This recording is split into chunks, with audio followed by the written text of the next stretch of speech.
지난 한 주간 동안 말씀 가운데 사셨습니까? 변함없으신 하나님이 오늘 우리를 다시 하나님 앞으로 불러주셔서 생명의 말씀 주시니 참 감사합니다. 성령님이 이 자리에 계신 성도들과 또 영상으로 말씀을 들으시는 성도들 가운데 함께 하셔서 세상 걱정, 근심 내려놓고 이 시간 말씀 안에 임재하시는 거룩하신 하나님을 만나시기 바랍니다. 제한된 이 시간에 우리에게 주시는 하나님의 말씀에만 우리의 모든 영과 마음을 집중하시기 바랍니다. 바울은 로마서 7장에서 나는 비참한 사람입니다. 이 죽음의 몸에서 누가 나를 해방시켜 주겠습니까? 라고 고뇌 찬 말을 하지요. 자신의 내면을 살펴보니 자신의 마음속에서는 선과 악, 하나님의 법과 자신의 법이 충돌하여 싸우는 모습을 발견하기 때문입니다. 하나님을 기쁘시게 하고 하나님이 원하시는 대로 살기 원하지만 그렇게 살지 못해 자책하는 바울은 참으로 순결한 신앙인이었습니다. 이중성 때문에 괴로워 죽고 싶다고 말할 정도로 훌륭한 믿음을 가진 믿음의 사람이었죠. 아무리 의롭고 훌륭한 행위를 한다고 해도 자신의 눈에 보이는 것은 자신의 훌륭한 행실이 아니라 은밀한 가운데 저지르는 죄를 발견했습니다. 늘 죄책감을 갖고 짓눌림을 당하며 살았죠. 바울이 이처럼 괴롭게 살아간다는 것은 역설적으로 그가 의로운 사람이었다는 사실을 보여줍니다. 양심이 없으면 괴로워하지도 않죠. 바울은 율법을 지키는 것을 무엇보다 소중하게 여긴 바리새파에 속한 사람이었습니다. 율법의 전문가로 자신이 율법에 합당하지 않게 사는 모습에 괴로워하는 사람이었죠. 여러분은 법이라는 말을 들으면 어떠한 생각이 떠오릅니까? 좋은 생각이 나나요? 아니면은 무서운 생각이 듭니까? 많은 사람이 법이라는 말을 들으면 무겁고 불편한 마음을 갖게 됩니다. 내가 법에 규제받는다고 느끼죠. 내 자유가 법에 제한을 받는다고 생각합니다. 법을 어기면 처벌받게 될 것을 두려워하죠. 우리는 모두가 다 연약하기에 문자 안에 기록되어 있는 모든 법을 하나하나 다 지키며 살기 어렵습니다. 사실 하나님이 우리에게 율법을 주신 이유는 선하지만 사람은 그 율법을 악용하기도 하죠. 예수님은 안식일에 사람을 고쳐주시고 사람을 살려주셨지만 바리새파 사람들은 이러한 예수님의 행위를 안식일 법을 어긴 것으로 비난하고 있습니다. 예수님은 사람을 보호하고 살리는 것으로 법을 이해하셨지만 바리새파 사람들은 자신들의 누리는 종교 권력을 유지하고 정치 세력을 공고히 하기 위한 것으로 법을 삼았죠. 율법 안에, 문자 안에 영원하신 하나님의 사랑과 은총을 거두는 사람이었습니다. 같은 안식일 법을 가지고 예수님은 사람을 살리셨지만 같은 안식일 법을 가지고 바리새파 사람들은 사람을 죽이는 행동을 했죠. 본래 법, 율법을 뜻하는 히브리어 토라는 좋은 뜻을 가지고 있습니다. 가르침, 방향, 제시라는 뜻을 가지고 있어요. 우리가 어떻게 살지 알지 못할 때 하나님은 우리에게 살아갈 만한 방도를 알려주시고 우리가 길 잃어 방황하고 어디로 내 발걸음을 옮길지 모를 때 하나님은 우리에게 나침반이 되어주셔서 우리의 방향을 알려주시는 것이 율법이 하는 일이었습니다. 길 잃어 방황하는 사람에게 하나님의 계명이 길잡이가 되어주시죠. 시편 120편의 시편 가운데 119편이 가장 긴 시입니다. 수백 개의 구절 가운데 모든 구절에 하나님의 율법, 계명, 법도 이 율법의 동의어들로 가득 차 있는 하나님의 율법을 찬양하는 시예요. 시인은 시편 119편 19절에서 이렇게 노래하고 있습니다. 우리가 함께 읽겠습니다. 나는 땅에서 나그네가 되었사오니 주의 계명들을 내게 숨기지 마소서. 아멘. 길 잃어 방황한다는 것이에요. 하나님 저를 버려두지 마시고 저의 인생길에 하나님의 계명을 보여주셔서 숨기지 마시고 저에게 걸어갈 길을 알려주십시오. 기도하고 있는 것입니다. 바울이 그랬죠. 바울은 율법의 전문가였습니다. 하지만 예수님을 만나기 전에는 그 법을 가지고 예수님을 믿는 사람을 박해하는 데 사용했죠. 자신이 이전에 가지고 있던 법은 죄를 깨닫게 하고 그래서 죄에 따라 처벌과 죽음을 가지고 오는 무서운 법이었어요. 사망의 법이었습니다. 하지만 바울은 다메섹으로 가는 도상에서 환상 가운데 예수님을 만나고 그 법을 새롭게 이해하게 되었죠. 자신이 무섭게 이해했던 그 법은 사실은 하나님의 사랑과 은총이 가득한 사람을 살리기 위해 존재하는 법이라는 사실을 바울은 새롭게 깨닫게 되는 것입니다. 생명을 가져다 주는 성령의 법이라는 사실을 알게 되었죠. 우리가 읽은 로마서 8장 1절과 2절 말씀 다시 한번 읽겠습니다. 그러므로 이제 그리스도 예수 안에 있는 자에게는 결코 정죄함이 없나니 이는 그리스도 예수 안에 있는 생명의 성령의 법이 죄와 사망의 법에서 너를 해방하였습니다. 아멘. 드디어 이제 바울의 고민이 해결된 것입니다. 비록 바울이 예수님을 믿고 예수님께 구원받았어도 여전히 자신이 가지고 있는 선과 악 싸움에 싸우고 갈등을 빚고 살아가지만, 그렇지만 더 이상 자신은 자신을 억압하는 죄와 사망의 법에 짓눌리지 않는다는 것이에요. 왜냐하면 하나님이 우리에게 주신 율법은 우리를 살리시기 위한 생명으로 가득 찬 성령의 법이라는 사실을 바울은 깨달았기 때문입니다. 법에는 두 가지 기능이 있죠. 잘못한 사람을 처벌하는 기능이 있고, 그래서 죄를 지어 죽을 수밖에 없는 사람을 살리는 기능도 있습니다. 하나님의 법이 가지고 있는 본래 기능은 통치 원리로서의 법이에요. 우리나라에도 법이 있지만 그 법이 존재하는 이유는 다스리기 위한 것입니다. 사회 질서를 유지하기 위한 것이죠. 그런데 그 법은 성령의 법이라는 거예요. 우리를 다스리는 생명의 성령의 법은 세상의 법이 아니라 생명을 풍성하게 하는 성령이 역사하시는 법이라는 것입니다. 사람을 살리는 기능이죠. 이러한 깨달음을 얻은 바울은 그전까지 가지고 있었던 불안한 마음을 벗어버리고 안도감을 갖게 됩니다. 하나님이 주신 율법은 우리를 죽이기 위한 법이 아니라 생명을 누리게 하는 성령의 법이라는 사실을 깨닫게 되었죠. 그전까지는 문자 안에 율법 안에 사람을 죽이기 위한 기계적인 법으로 이해했지만 이제는 그 법이 문자가 살아 역사하게 되었습니다. 사람을 살리는 생명의 법, 우리에게 자유와 해방을 주는 법이라는 사실을 깨닫게 되었죠.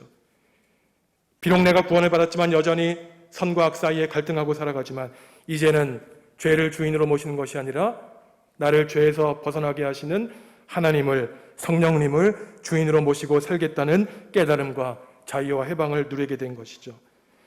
그렇다면 성령의 지배를 받는, 성령님의 인도함을 받는 삶은 구체적으로 무엇일까요? 막연한 것이 아니라 바울은 구체적으로 말하고 있습니다. 13절과 14절 함께 다시 읽습니다. 너희가 육신대로 살면 반드시 죽을 것이로되 영으로서 몸의 행실을 죽이면 살리니 무릇 하나님의 영으로 인도하심을 받는 사람은 곧 하나님의 아들이라. 아멘. 하나님의 인도함을 받기 위해서는 몸의 육신의 지체와 행실을 영으로서 죽이라는 것입니다.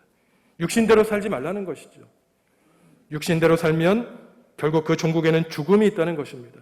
그러면 육신대로 사는 사람의 모습은 과연 어떠한 것이겠습니까?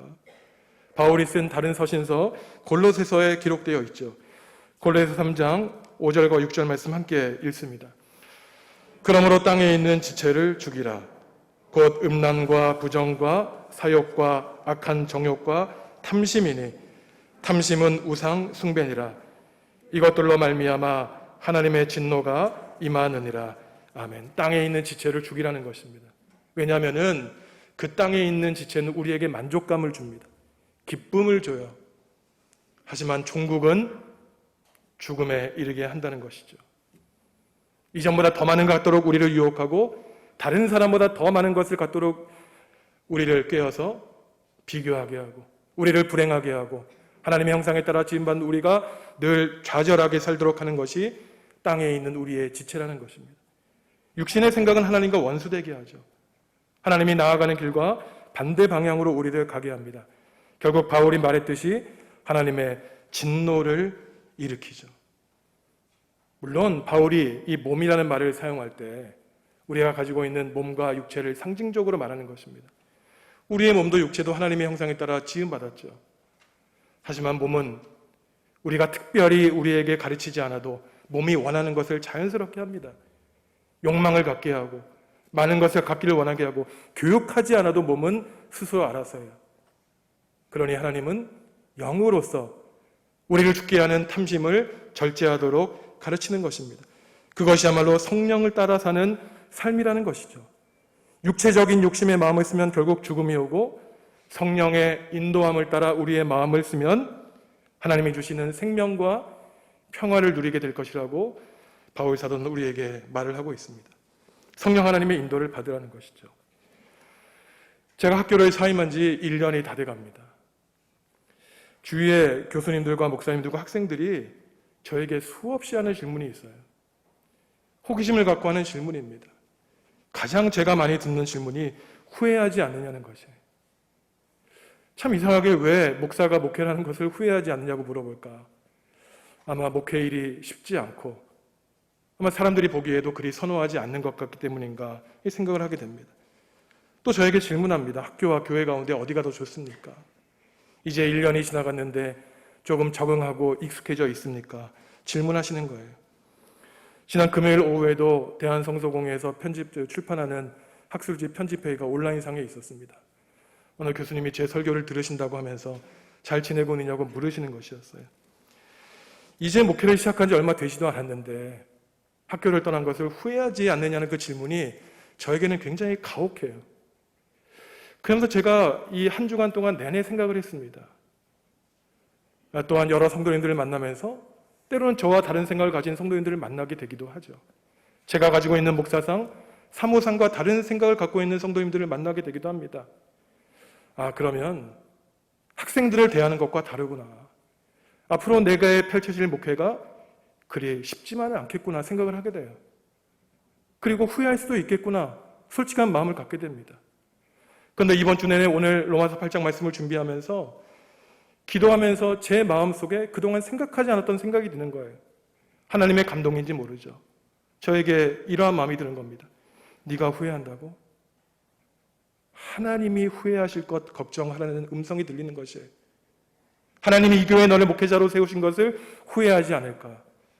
목회를 똑바로 하라는 하나님의 그 감동이 들렸습니다. 하나님이 이 땅에 사람을 만드시고 사람들이 하나님의 형상대로 살지 않고 죄를 짓는 것을 보시고 사람 만드신 것을 후회하셨다고 하셨죠. 그리고 홍수를 가지고 세상을 쓸어버리셨습니다. 하나님이 기대감을 가지고 초대왕 사울을 만드셨지만 그를 왕으로 삼으신 것을 후회하셨다고 하셨어요. 이 마음이 들자 두려워지기 시작했습니다. 내 인생이 앞으로 어떻게 될까? 목사이기 전에 인간인데. 그러면서 오늘 로마서 8장 14절 말씀이 저의 눈을 사로잡는 것이었습니다. 하나님의 영으로 인도함을 받는 사람이 하나님의 자녀다.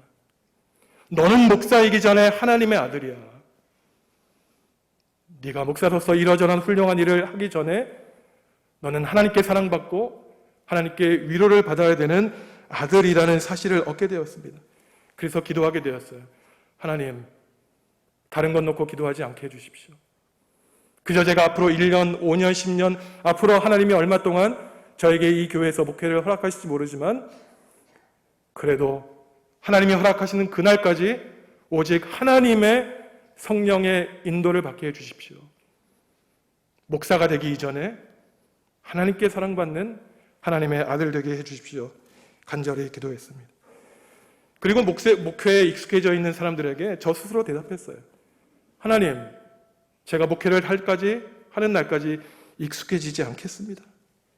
교인들에게 익숙해지고 교회에 익숙해지니 교회가 내 것인 양 말하고 싶은 대로 말하고 행동하고 싶은 대로 행동하지 않게 해주십시오라고 새롭게 다짐했습니다. 지시하고 명령하는 사람이 아니라 사랑하고 섬기는 목회자가 될 수 있도록 성령께서 저를 인도해 주십시오 라고 기도하게 되었어요.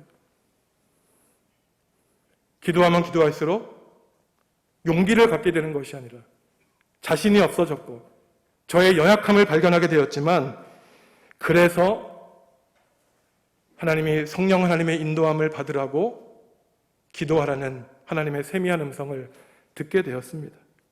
약하기에 기도하죠. 능력이 없기에 하나님께 간구하는 것입니다. 하지만 일주일 내내 말씀을 묵상하고 기도하는 가운데 한 가지 양보할 수 없는 분명한 사실을 깨달았어요. 하나님은 반드시 우리 교회를 하나님이 원하시는 길로 인도해 주실 것이라는 확신을 갖게 되었습니다.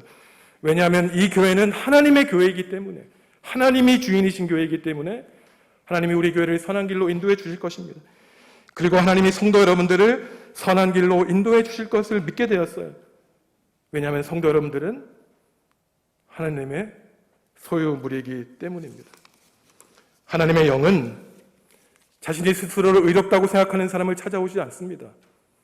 그런 사람들은 하나님을 필요로 하지 않기 때문이에요. 하나님은 하나님 저는 능력이 없습니다. 저를 불쌍히 여겨주십시오. 스스로를 연약하다고 하는 사람을 찾아오시죠. 그를 도와주시기 위해서, 그를 위로해 주시기 위해서 영으로 우리를 찾아와 주시고 낙심하고 쓰러져 있는 우리에게 영으로 다시 일어날 힘을 주십니다. 바울이 이렇게 얘기하죠. 로마서 8장 15절 16절 말씀 함께 읽겠습니다.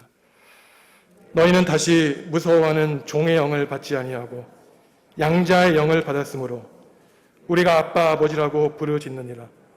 성령이 친히 우리의 영과 더불어 우리가 하나님의 자녀인 것을 증언하시나니 아멘. 그동안 바울은 하나님을 무섭게 여겼어요. 내가 죄를 지으면 심판받지 않을까, 늘 근엄하고 무서운 아버지 하나님을 떠올렸습니다. 하지만 이제 생명을 풍성하게 하는 성령의 법을 받게 되니 이제는 그 무서웠던 하나님이 아빠 아버지라고 불리게 되었어요. 여기서 아빠는 아람어입니다. 우리말로도 아빠를 뜻하는 것이에요.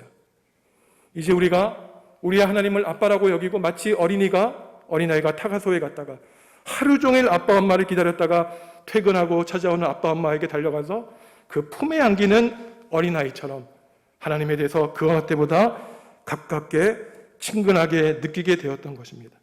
우리가 왜 불안할까요? 왜 우리의 인생에 그토록 걱정과 근심이 많습니까? 하나님의 성령의 인도함을 받지 않기 때문입니다. 오늘 이 15절 말씀을 보시면은 더 이상 너희는 종의 영을 받지 않았다. 양자의 영을 받았다는 거예요. 원래 너희들은 길거리에서 코 흘리며 피를 흘리는 그런 불쌍한 자식들이었다는 거예요. 그런데 길가에 버려진 우리를 하나님이 불러주시고 선택해 주시고 양자로 삼아주셔서 이제 나의 아들이다, 나의 딸이라고 주님이 우리를 불러주었다는 겁니다. 바울 당시 로마 법을 따르면 양자로 선택된 사람들은 더 이상 예전 부모의 통치를 받을 필요가 없었습니다. 새로운 좋은 부모를 만났기 때문에. 우리는 이전까지 우리를 억압하고 우리를 종처럼 노예처럼 굴종시키는 종의 영에 사로잡혀 살았지만 이제는 하나님이 우리에게 참된 부모가 되어주시고 우리의 죄인 되어주셔서 양자의 영을 인도함을 받아 살게 된 것입니다. 드디어 바울은 자신의 이중성, 자신의 딜레마를 해결하게 되죠. 더 이상 성과 악이 싸우는 이중적인 면 때문에 괴로워하지 않습니다. 이제는 주 예수 그리스도의 십자가의 표대를 향하여 더 이상 자신의 이중성과 싸우지 않고 하나님 나라를 위하여 하나님의 종으로, 하나님의 자녀로 존귀하게 살아가겠다고 하나님께 다짐한 것이죠. 내가 하나님으로 고백하는 그 하나님은 그저 우주 만물을 창조하신 그 멀리 있는 하나님이 아니라 내가 아빠라고 부를 수 있는, 엄마라고 부를 수 있는, 나를 위해 십자가마저도 감당할 수 있는 하나님이라는 사실을 깨달았기 때문입니다. 오늘 바울의 설교 가운데 마지막 구절이 눈에 띕니다. 우리가 버림받았다가 하나님의 양자가 되면 많은 특권을 누리게 될 것 같아요. 하나님이 예배해 두신 복과 은총을 누리게 될 것 같지만 바울은 반대로 얘기합니다. 너희가 이제 나의 양자가 되었으니 내가 당한 고난을 너희도 함께 질 것이다. 17절 말씀 함께 읽겠습니다. 자녀이면 또한 상속자 곧 하나님의 상속자요 그리스도와 함께한 상속자니 우리가 그와 함께 영광을 받기 위하여 고난도 함께 받아야 할 것이니라. 아멘. 그와 함께 영광 받기 위하여 고난도 함께 받을 것이니라. 아무나 고난 받지 않습니다. 하나님의 사람에게, 하나님의 자녀이기 때문에 선택받았기에 고난받는 것이죠. 고난도 선택이요, 특권이요, 은총인 것입니다. 하나님을 믿지 않는 사람이 왜 하나님 때문에 고난을 받겠습니까? 고난의 연대성을 말하는 것이죠. 이솝유학에 이런 우화에 이런 얘기가 있지 않습니까? 두 친구가 산길을 가다가 곰을 만났다는 거잖아요. 한 친구가 나머지 친구를 버리고 나무 꼭대기에 도망갔다는 겁니다. 나머지 친구가 죽은 채 하려고 땅에 엎드렸더니 곰이 그 친구를 찾아와서 귀에 속삭였다는 것이죠. 저렇게 친구를 버리는 친구와는 더 이상 사귀지 말라고 말이죠. 사람과 사람과의 관계, 하나님과 사람과의 관계가 온전한지 그렇지 않은지를 판단하는 것은 고난을 함께 나누느냐, 슬픔을 함께 나누느냐, 함께 눈물을 흘리느냐에 달려 있다는 겁니다. 우리가 하나님을 감사해야 하는 이유는 하나님이 의인을 위하여 예수 그리스도를 우리에게 보내주시지 않았다는 데 있어요. 세상 사람들은 의인을 바라보고 의인을 칭송하고 살아가지만 하나님만은 사람들에게 무시당하고 사람들에게 버림받은 죄인을 불쌍히 여겨주시고 죄인을 구원하시기 위해서 독생자 예수 그리스도를 우리에게 보내주셨다는 것입니다. 그러니 십자가의 고난에 동참하라는 것은 예수님이 십자가에 달려 돌아가심으로 모든 사람을 살리셨듯이 우리도 부족한 우리의 인생 십자가의 고난을 함께 당함으로써 우리의 고난 때문에 우리의 이웃, 우리의 가족이 살리는 역사를 일으키라고 주님은 말씀하시는 겁니다. 내 어버이가 아플 내가 아프죠. 내 자식이 아플 때 내가 아픕니다. 가족이기 때문에 아프지 않으면 가족이 아닙니다. 함께 아픔함으로 우리는 하나 되는 은총을 얻게 되죠. 내가 아파할 때 함께 아파할 사람이 있다면 그저 묵묵히 나를 바라봐주고 나를 있는 그대로 받아들여 줄 수 있으면 그 사람이 곁에 있으면 우리는 다시 일어날 수 있습니다. 보이지 않는 곳에서 나를 위해 기도해주는 동역자가 있다면 우리는 힘을 낼 수 있죠. 하나님이 살아계신다는 것을 믿기에 우리가 고난에 참여하고 그 고난이 끝이 아니라 그 고난을 말미암아 하나님의 생명의 역사가 일어난다는 사실을 우리가 확신할 수 있기 때문에 우리는 주님의 고난에 참여하며 하나님과 예수 그리스도, 우리가 고난 안에 하나 되는 놀라운 연합과 일치의 모습을 갖게 됩니다. 성도 여러분, 여러분은 하나님의 형상에 따라 지음받은 존귀한 존재이죠. 하지만 우리는 먼지와 재로 이루어진 몸을 입고 살아가기에 때로는 넘어지고 쓰러지고 좌절하고 실망하고 쓰러집니다. 몸이 원하는 것을 하다 보니 하나님의 마음을 아프게 하기도 하고 하나님과 관계가 멀어질 때도 있죠. 살아가면서 자신의 인생의 나무에 사랑과 은총의 성령의 열매가 맺히는 것이 아니라 때로는 시기와 질투와 미움과 자아의 욕심의 열매가 맺히기도 합니다. 하지만 우리는 확신합니다. 하나님의 자녀이기 때문에 하나님이 영으로 우리를 하나님의 선한 길로 인도하시기를 우리는 확신하는 것이죠. 그래서 우리는 이제부터 육의 사람에서 영의 사람으로 변화될 것을 우리는 믿는 것이에요. 육신의 사람에서 성령의 사람으로 변화되는 데에는 많은 고통과 아픔이 필요합니다. 애벌레가 나비가 되기 위해서는 자신이 나비가 되는 모습을 바라보질 못하죠. 변화를 두려워하면 나비가 될 수 없습니다. 병아리가 되기 위해서는 알을 깨고 나오는 아픔을 겪어야 되죠. 아픔 겪는 것을 두려워한다면 새가 되어 하늘을 날 수 있는 영광을 누릴 기회가 없는 것입니다. 신앙의 성장 역시 아픔을 동반합니다. 내가 익숙해져 있던 과거의 옛사람을 과감하게 벗어버려야 되기 때문이죠. 나를 즐겁게 하고 만족시키는 죄와 직면하여 죄를 포기하고 내가 죄인임을 하나님 앞에 사람 앞에 고백해야 되기 때문입니다. 익숙했던 옛사람을 벗어버리고 낯선 하나님 나라의 질서에 나 자신을 포기하며 무릎 꿇고 하나님 나라에 가는 일이 쉽지 않기 때문이죠. 새로운 하나님 나라의 질서를 받아들여야 되기 때문입니다. 죽음이 없으면 부활도 없죠. 하지만 분명한 사실은 성령 안에서 살아가는 사람, 성령 하나님의 인도함을 받는 사람은 죽음 너머에 있는 부활하신 그리스도의 빛나는 삶을 약속받는다는 사실입니다. 성도 여러분, 오늘 바울 사도가 우리에게 간곡하게 말하는 것처럼 몸의 지체의 소욕을 버리시기 바랍니다. 악과 싸워 승리하시기 바랍니다. 하나님의 영으로 인도함을 받으시기 바랍니다. 바로 그때 때로 우리는 내가 이 길을 잘못 선택한 건 아닐까?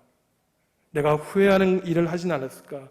라고 내 자신이 번민하고 고민할 때에 하나님의 성령의 인도함을 받는다는 그 단순한 깨달음을 얻을 수 있다면 나의 인생을 하나님을 신뢰하며 하나님께 투신할 수 있을 것입니다.